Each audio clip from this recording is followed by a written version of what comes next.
ফ্রান্সে যাওয়ার পরে দুই বন্ধু রানা আর সাইদ ওরা একটা আমাকে উপলক্ষ করে একটা মৌকা বের করলো যে আমরা বেলজিয়াম যাব, একদম ফ্রান্সের সাথেই বেলজিয়াম। তো বেলজিয়ামে যাওয়ার পথে আমরা আসলে জিপিএস কে ভরসা করে চলতেছিলাম।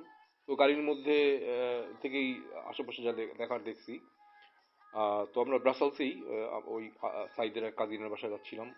তো যেতে যেতে আমরা জিপিএস আর জিপিআরএস নিয়ে কথা বললাম। জিপিএস তো আপনারা সবাই জানেন যে জিপিএস হচ্ছে স্যাটেলাইটের উপর নির্ভরশীল একটা টেকনোলজি।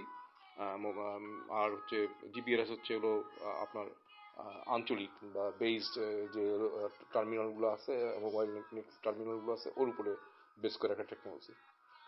তো যাই হোক, বেলজিয়াম নিয়ে আমরা বেলজিয়ামের একটা বিষয় আমার কাছে মনে আছে, মানে বিখ্যাত একটা জিনিস যে বেলজিয়ানরা কিন্তু ভাষার জন্য তারা যুদ্ধ বিগ্রহ করছে। হ্যাঁ, ওদের দুইটা প্রধান ভাষা হচ্ছে ফ্লেমিশ এবং ফরাসি। আর থার্ড ল্যাঙ্গুয়েজ হিসাবে জার্মানির একটা প্রভাব আছে। আহ, তো এখনো সরকারিভাবে ফ্রেঞ্চ ব্যবহৃত হয় এখানে। তো এইখানে পৃথিবীর বিখ্যাত কিছু সংস্থার সদর দপ্তর আছে, যেমন ন্যাটো, তারপরে আপনার হইলো মনে পড়তেছে না, ন্যাটো,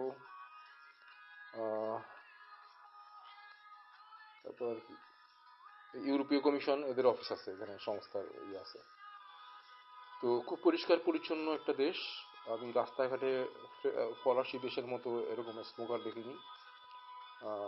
আমি মানে যেহেতু ফ্রান্স হয়ে আমরা বেলজিয়ামে গেছি, আমি এটা তুলনা করতেছিলাম।